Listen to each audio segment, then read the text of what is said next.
శ్రీ మాత్రే నమః. ఈరోజు ఈ వీడియోలో కనుమ పండగ గురించి దాని విశిష్టత గురించి తెలుసుకుందాము. ఈరోజు కనుమ పండగ బుధవారంతో కలిసి వచ్చింది. ఎంతో పవిత్రమైన రోజు ఇది. ఎంతో విశేషమైన ఈరోజు ఈ కథను విని తరిద్దాము. సంక్రాంతి తరువాత వచ్చే పండుగ ఈ కనుమ పండుగ. దీనిని పశువుల పండుగ అని కూడా పిలుస్తారు. ఒక సంవత్సరం పాటు తన యజమానులకు సహాయంగా ఉండే మూగజీవులను ఆరాధించే రోజు ఈ కనుమ పండుగ. పశుపక్షాదులకి గౌరవాన్ని ప్రసాదించే పండుగగా ఈ కనుమ ప్రసిద్ధి చెందినది. కనుమ పండుగ రోజు పశువులను పూజిస్తారు. ఒకసారి కైలాసంలో మహాశివుడు ప్రశాంత వదనంతో కూర్చొని ఉండగా నందీశ్వరుని పిలిచి ఇలా పలుకుతాడు. చూడు నందీశ్వర, నీకు మానవుల జీవన విధానం గురించి ఒక బాధ్యతను అప్పగించాలి అని అనుకుంటున్నాను. ఆ బాధ్యతను నీపైన నమ్మకంతో నీకు అప్పగిస్తున్నాను. ఆ బాధ్యతను నీవు నెరవేర్చి నీ వంతు సహాయం లోక కళ్యాణం కోసం చేయాలి అని అంటాడు శివుడు. దానికి నంది శివుడికి నమస్కారం చేస్తూ ఇలా పలుకుతాడు.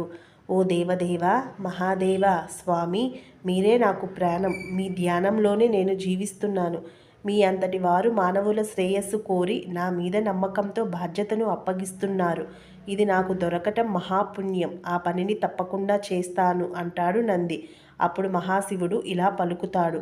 ఏమీ లేదు నందీశ్వర, మానవుల ఆరోగ్యం కోసం వారు దగ్గరికి వెళ్ళి నీవు ఇలా చెప్పాలి. నా మాట ప్రకారం చెప్పి వాళ్ళని ఆరోగ్యకరమైన ఉత్తమమైన జీవితం గడపమని చెప్పు అని అంటారు. నందీశ్వర, నీవు తక్షణం భూలోకానికి వెళ్ళి వాళ్ళతో ఇలా చెప్పు. మీరు ఈ రోజు నుంచి వంటికి నూనె పట్టించుకొని స్నానం చేయాలి. అలాగే నెలకి ఒకసారి మాత్రమే ఆహారం తీసుకోవాలి అని వాళ్ళకి చెప్పి రమ్మంటాడు. ఇక నందీశ్వరుడు మహాశివుడి దగ్గర సెలవు తీసుకొని భూలోకానికి వెళుతూ భూలోక అందాలను ఆస్వాదిస్తూ ఆ శివుని ధ్యానిస్తూ ఆ మహాశివుడు చెప్పినది గుర్తుకు రాక అయోమయంలో పడిపోతాడు.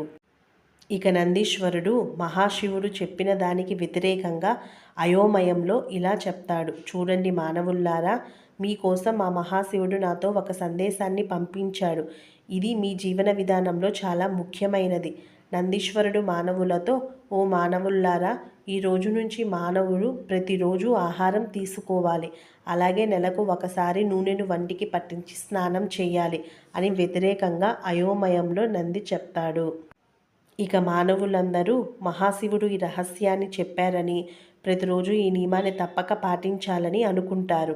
ఇక నందీశ్వరుడు తిరిగి కైలాసానికి చేరుకుంటాడు. ఈ విధంగా కొద్ది రోజులు గడుస్తాయి. తను అప్పచెప్పిన బాధ్యతలు నంది పాటించాడా, మానవులు ఏమి చేస్తున్నారు అని శివుడు తన మహాదృష్టితో చూస్తాడు. మానవులంతా తను చెప్పినట్లు కాకుండా వ్యతిరేకంగా జీవనం సాగిస్తూ ఉంటారు. అప్పుడు శివుడికి చాలా కోపం వస్తుంది. వెంటనే నందీశ్వరుణ్ణి పిలిచి ఇలా పలుకుతాడు. నందీశ్వర, నేను చెప్పినది ఏమిటి? నువ్వు వాళ్లకు చెప్పినది ఏమిటి? అంతా వ్యతిరేకంగా జరుగుతుంది. మానవుల ప్రతిరోజు తినడానికి చాలా ఆహారం కావాలి కదా. ఆహారం కావాలి అంటే అంత మొత్తంలో కరువు వస్తుంది. మానవులు ఎన్నో ఇబ్బందులు పడతారు. కాబట్టి నువ్వు చేసిన అపరాధానికి ఇదే నా శాపం అంటూ మానవులు తినే ఆహారం రోజు పండించేందుకు నువ్వు సహాయపడాలి అని శివుడు అంటాడు. నువ్వు చేసిన పనికి మానవులకు నువ్వు సహాయం చేయాలి. కాబట్టి వాళ్ళ ఆకలి నువ్వే తీర్చాలి అని శివుడు నందిని శపించాడు. దానికి నందీశ్వరుడు అంగీకరిస్తాడు. అప్పటి నుండి ఎద్దులు వ్యవసాయంలో రైతులకు సహాయంగా ఉంటూ వస్తున్నాయి. తద్వారా మానవులు ఆకలి తీరుతుంది. ఇలా మానవులకు వ్యవసాయంలో సహాయపడుతున్న ఎద్దులకు కనుమ రోజు సాక్షాత్తు నందీశ్వరుడుగా భావించి రైతులు పూజిస్తారు. ఈ కనుమ పండుగ రోజున ఎద్దులను రకరకాలుగా అలంకరించి వాటికి పూజలు చేస్తారు. ఈ వీడియో కనుక మీకు నచ్చితే తప్పకుండా నా ఛానల్ని సబ్స్క్రైబ్ చేసుకోండి. వీడియోని లైక్ చేయండి, షేర్ చేయండి. Thank you.